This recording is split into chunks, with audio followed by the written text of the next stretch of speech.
is Horsepower Heritage. I'm Maurice Merrick. Thanks for joining me once again, and I'm just back from Monterey Car Week 2026, and it was a spectacular time. Lots of great events, amazing cars, and a whole lot of great people. And I was honored to host a fireside chat at the Quail, a Motorsports Gathering, which is, of course, one of the premier events of Monterey Car Week. It's a garden party where both new cars are launched and classics are displayed. And the theme of the fireside chat was American Made, with three very special guests: performance legend John Hennessey, off-road racer Sara Price, and the very innovative Lukas Czinger of Czinger Vehicles. They're making an American hypercar. And Lukas has been on the program before with his father, Kevin. You may have heard that episode. If not, go back and check it out. But anyway, thanks to the Quail for having me. And without further ado, here's American Made. Enjoy.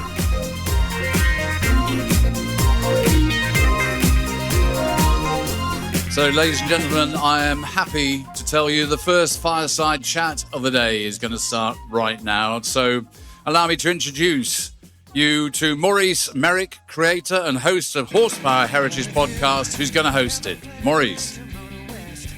I'm delighted that we're joined by Lukas Czinger, founder and CEO of Czinger, by Defender rally driver and professional off-road racer Sara Price, and by the legend that is the founder and CEO of Hennessey, John Hennessey. So, Maurice, over to you. Thank you, Richard.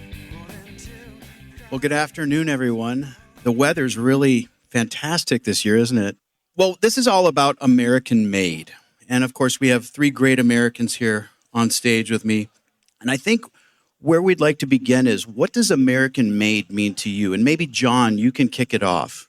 Yeah, American Made, it means kick ass and take names, I think. Now, seriously, I think looking back in history, looking at some of the legends like Carroll Shelby has given us a lot of inspiration.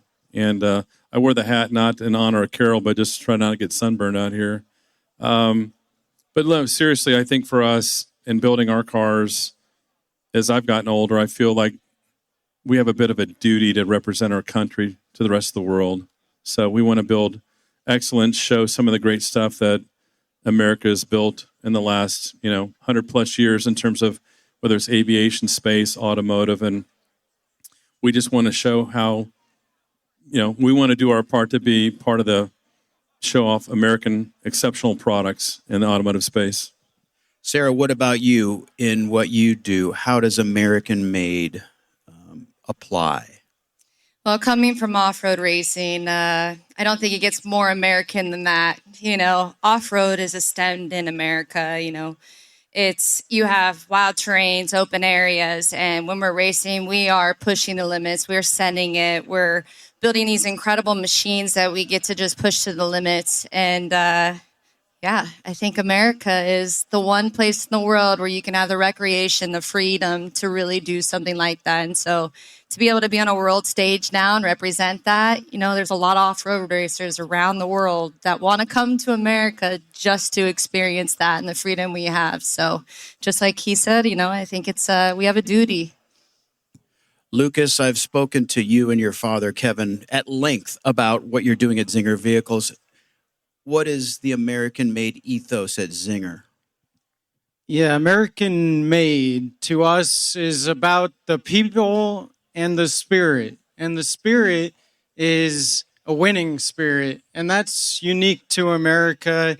It's about pushing innovation, pushing boundaries. And when we started the Czinger journey, it was to show you could build an OEM with a new way of engineering, a new way of manufacturing, and to actually beat the best of the best with an American product. And how do you do that? Innovation, winning spirit, American people, and then people that join that mission. We're actually proud to have a tremendous amount of individuals that actually come from Europe that joined our team because of the freedom, the innovative spirit, and what the product could become. And now we've realized it in its first step. But going forward, what does American Made mean? It means continuing to push, continuing to challenge, continuing to innovate, and that comes down to the people behind it. Hey guys, I want to take a quick break to say if you enjoy Horsepower Heritage, there are a few ways you can support the show. Go to buymeacoffee.com/HP Heritage and become a patron. There's a link in the show notes. You can make a one-time donation or you can support the show monthly. It's easy, and for the price of a latte, you can help me continue to bring you more of the people and stories behind the machines. You can also leave 5 stars and a review on Apple Podcasts or Spotify because that helps new listeners discover the show. Thanks for your support, and now back to the show. Sarah, you've been riding dirt bikes since I think you were 8 years old. What carries through from those early days, that learning process that you still draw on in racing today? Well, with age comes the cage, they say. So I think all those years learning on motorcycles, it taught me a lot of discipline. Every day, I woke up, go to the gym, do my motos, and put in the hard work that I think now transfers over to my car racing career. But the number one thing is reading terrain. You can't read terrain better than a motorcycle rider. And, you kind of have these superpowers to be able to look ahead and kind of assume what's coming. And in Dakar Rally, you need that because you don't know what's ahead of you. John, you started Hennessey in a home garage. There's not too many folks out there who can claim such success out of such humble beginnings. What's still there from those days in your mind, in your work ethic, that carry through till today? I think it's just a desire to want to create something special, unique, that's fun and fast to drive. And now we get to share it with our family. We have 5 adult children that all work in the business, and now we have 3 grandkids and 1 on the way. And at some point, maybe they'll be able to work in the business. So I think for us to be able to create cars and trucks that we enjoy driving, that we find are fun or engaging, that our customers and dealers really enjoy, and being able to do that as a family is just a huge blessing. And Lukas, you and your father, Kevin, you set out to build an American hypercar. What was most important to you in those early days and that goal? It was creating a reason to believe, a product that was different in a way that was going to have outsized impact on the industry as well. So how do you form a team, create that level of buy-in? Well, that's family, right? That's my father, myself, our nuclear family. But that then comes into a team that looks at what the opportunity and says, yeah, I want to spend all my time on that, not just a little bit of my time. Because that's what it takes to really build something like this, is devotion to an outcome and then seeing it forward. So that's the spirit we never want to lose. That's what we still bring today. Sarah, off-road trucks, motorcycles, they take a beating, including your Defender Dakar. What did that teach you about design and construction? Because you're going to break stuff. Yeah, no matter what, you are only as good as your worst day in Dakar. So you're going to have issues. You're going to run into mistakes. But the goal is to make those as less than as possible. And, Defender did their homework coming into Dakar for the very first year. I was very impressed because usually, 1, the only goal is to finish. 2, we got 1st, 2nd, and 4th our first year. And just to finish with a new vehicle like that was impressive itself. And we were pushing it. Like, I'm not going out there just rolling around. I was pushing the vehicle. We were racing. We did have, 1 bad day, and that put us down 2.5 hours. But I think having the grit and keep pushing and never give up and every single day being there, it just proved that you can still finish on the podium. And so, yeah, even through the bad days and, mechanicals that we know we had very little of, we made it through, and as a team. Speaking of pushing the limits, John, the F5 is built for 300 miles an hour. It's crazy. Yeah, it's been a journey. I think trying to build a car from the ground up that'll not only break 300 miles an hour, but maybe eventually be something that goes over 500 kilometers or 310.7 is by far the most challenging thing that I've ever done, our company's ever done. So it's a bit of a work in progress. Thankfully, we've got customers that believe in us and that didn't necessarily buy the car to go 300 miles per hour, but that's something that we're deeply pursuing. And with our next car, with the Blackbird that we just unveiled a little while ago, it's not a numbers car. So it's more about just the pure driving experience. But the journey on trying to push 300 miles an hour or even 500 kilometers an hour has made our team better, our engineers better, made our car better. And so I think whether teams or manufacturers are racing in sports car, NASCAR, drag racing, off-road, or Formula One, I think the big benefit of that is the teams that are behind that and how that flows down into the cars that Ford, GM, Ferrari are building. So much technology and so much learning and experience, and a lot of that experience and the knowledge comes from failing. And we've failed a lot with the F5. We've been out on various runways probably a couple dozen times, but that trial by fire and that grit and that determination, I think that never giving up spirit is deeply within inside our family and our company. And I think that we'll prevail. Hopefully we do it before the end of the year, but we'll see how that goes. But it's been a real neat journey, but it's not been without pain and suffering along the way. There's no question that racing improves the breed. But Lukas, in the case of Czinger, it's a new breed, right? Because you've leveraged artificial intelligence, 3D printing. That process, I mean, you've just rewritten the book. Absolutely. And it comes from a forcing function approach. So how do you build a company? You look at the end goal, you understand what would it take to potentially get there, and then you get to work doing it. And that's the practical way to explain what led to over 600 individual inventions and patents on the business. And everything from how we package the car, architect it, optimize tip to tail, manufacture their own materials, own processes, metal laser additive, robotic assembly. But then ultimately, you test these things, right? Just as John said, you can simulate, you can understand, but the track is what validates. And that's why we looked early on to these track records. We knew we could describe what we were doing, but we wanted to prove what we're doing. There's no better proving ground, no better validation than track times.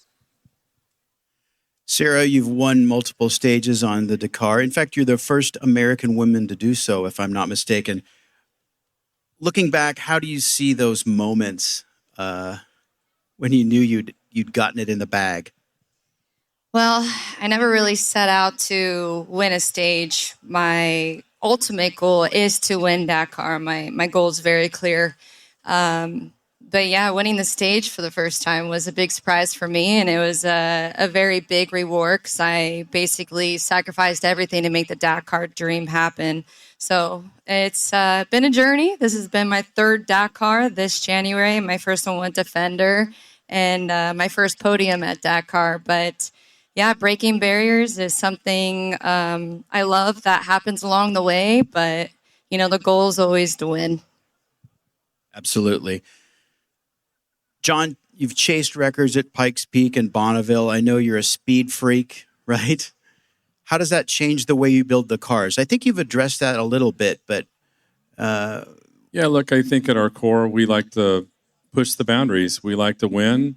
We like to innovate. But in the case of Blackbird, when the market was zigging, every now and then we like to zag. We like to be a bit contrarian. So no knock against any of the other brands that are chasing big numbers or technology and hybridization and electrification. We wanted to kind of go back to the roots of what just made a pure driving car. And I think that was the spirit of the Blackbird. Blackbird, we wanted to be 850 horsepower and lightweight and a driver's car, something that's comfortable and refined, that's got room for luggage for long distances. So again, we've reinvented ourselves. We've been doing this for 35 years now, been in the hypercar space for about 10.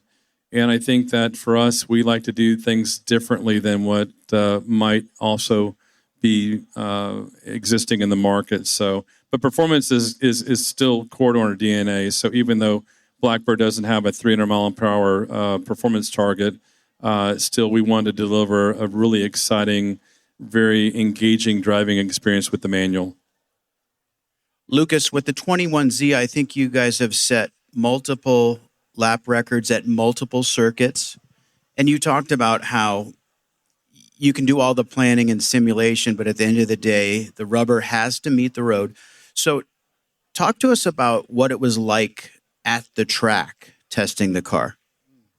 We're a small team. So you think about typical records, you're setting up for long periods of time. We didn't have that luxury. So we knew when we show up, we're going to be efficient, we're going to be professional, but there's going to be some risk as well. So when you look across our records, we're beating other hypercars in the field by multiple seconds, kind of discontinuous on track record times, but we're also setting them in rapid succession. We did a documentary of 5 track records in 5 days, and you'll see we went off track multiple times, right?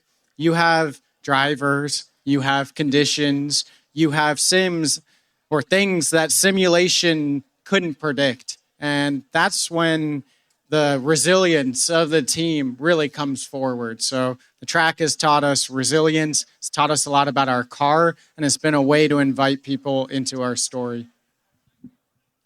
Guys, we're kind of celebrating Route 66 here today. And, you know, it's the mother road. It took a lot of Americans west for the first time. And along the way, there's a lot of nostalgia. And even though Route 66 as a place has faded over the miles, when you think about that legacy, how does that apply to what you do? Sarah, I live on Route 66. I drive that every single day when I'm home. So it is pretty nostalgic, driving through old towns where I live, and, the buildings are still there, old gas stations that are worn down, but you can see the history. And I think that is so important in America. And a lot of people want to come and visit and still get to see it and be a part of it. Yeah, John, sure. what about you? Yeah, I've thought about kind of what you touched upon a lot of late, especially with our new car. But I feel like there's something romantic that we've wanted to create with Blackbird. There's something romantic when you go to a place like Le Mans.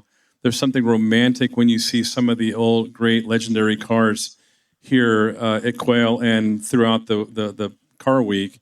And so I think that anything that evokes that emotion of experiencing something special with a friend or someone you love, or I've got my grandson, 18-month-old grandson out here. Congratulations. Being able to kind of wave at him. I think there's, again, at our core, we're performance people and like to push the boundaries, but there's also a separate part of our brain where kind of that emotional connection, that romance, that when you first see that car, like when I first saw my wife, that passion, there's a special connection that I think we can all tap into a memory with our fathers and sons and grandsons and family members.